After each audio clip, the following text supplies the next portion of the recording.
పురుషోత్తమ రెడ్డి గారు చెప్పండి సంక్షిప్తంగా, ఈ తెలంగాణ ఇష్యూ మీద కూడా మీకు అవగాహన ఉంటుంది కదా, మీకేమనిపించింది?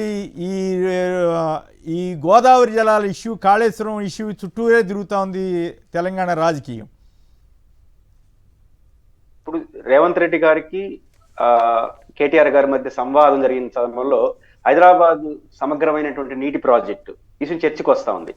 నిజానికి వైఎస్ఆర్ కాంగ్రెస్ పార్టీ మాట్లాడేటప్పుడు సరైన సమాచారం సమాజానికి ఇవ్వకపోవడం వల్ల వాస్తవాలు ఎంత మరుగున పడ్డాయని ఈ రోజు రేవంత్ రెడ్డి గారి మాటల ద్వారా తెలిసింది. రేవంత్ రెడ్డి గారు ఒక నిజాయితీకి ఒక మాట చెప్పారు. ఆ రోజు నిజాము, ఆ తర్వాత రాజశేఖర రెడ్డి గారు వేసినటువంటి పునాదులే ఈ రోజు నీటి సమస్య పరిష్కారం అని చాలా ప్రాక్టికల్ గా చెప్పారు.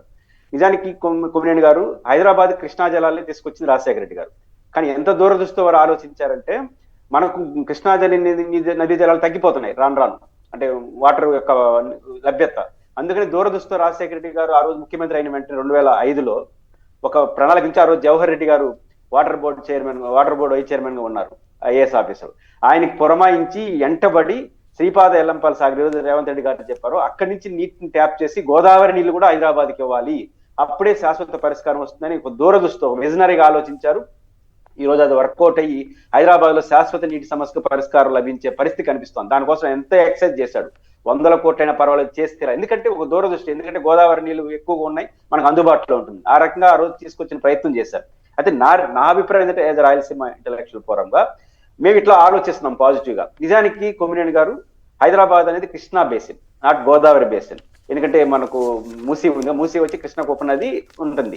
మేము మా బాధపడే తెలంగాణ వాసులను విజ్ఞప్తి చేస్తున్నాం, రాయలసీమ వాసులుగా మిమ్మల్ని ఇట్లా వాసులుగా అర్థం చేసుకుంటున్నాం కదా.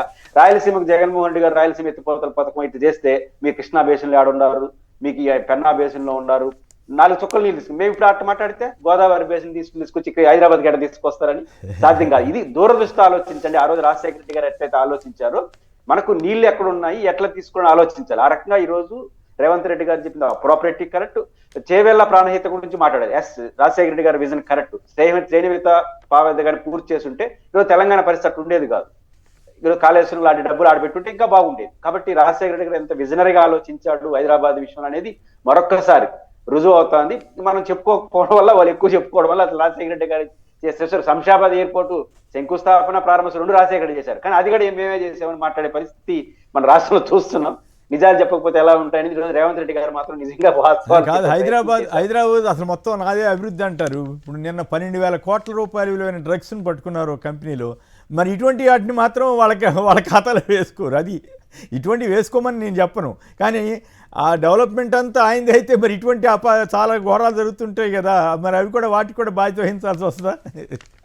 ఖచ్చితంగా. ఇప్పుడు హైదరాబాద్ నిజాం వాళ్ళ తర్వాత కొంచెం సాహసం ఈ పదం వాడడం, ఆ తర్వాత సమగ్రమైన హైదరాబాద్ ప్రణాళికలు వేసి మూవ్ చేసింది రాజశేఖర రెడ్డి గారు. ఒక శంషాబాద్ హైదరాబాద్ ఔటర్ రింగ్, ఇప్పుడు కంటిన్యూషన్ కూడా రేవంత్ రెడ్డి అదే చెప్పింది. నిజాంకి హుస్సేన్ ఆ సాగర్ తర్వాత ఇప్పుడు మనకు వస్తుంది గోదావరి నీళ్ళు. గోదావరి నీళ్ళతో శాశ్వత పరిష్కారం, దానికి పునాది వేసి దాన్ని ఆచరణ సాధ్యం చేసిన వ్యక్తి రాజశేఖర రెడ్డి గారు. ఆ రకంగా నీటి సమస్య, హైదరాబాద్ విస్తరణ, గ్రేటర్ హైదరాబాద్, శంషాబాద్ ఎయిర్పోర్టు. మనం ఈ రోజు హైదరాబాద్ లో కూర్చొని అమెరికన్ యాడ్స్ వస్తున్నాం. హైటెక్ సిటీ కాడ కాదు, ఫైనాన్స్ డిస్ట్రిక్ట్ కాడికి పోతే కనపడుతుంది అది అమెరికా. కానీ ఫైనాన్స్ డిస్ట్రిక్ట్ సృష్టికర్త మరియు దాన్ని కంప్లీట్ చేసింది రాజశేఖర రెడ్డి గారు.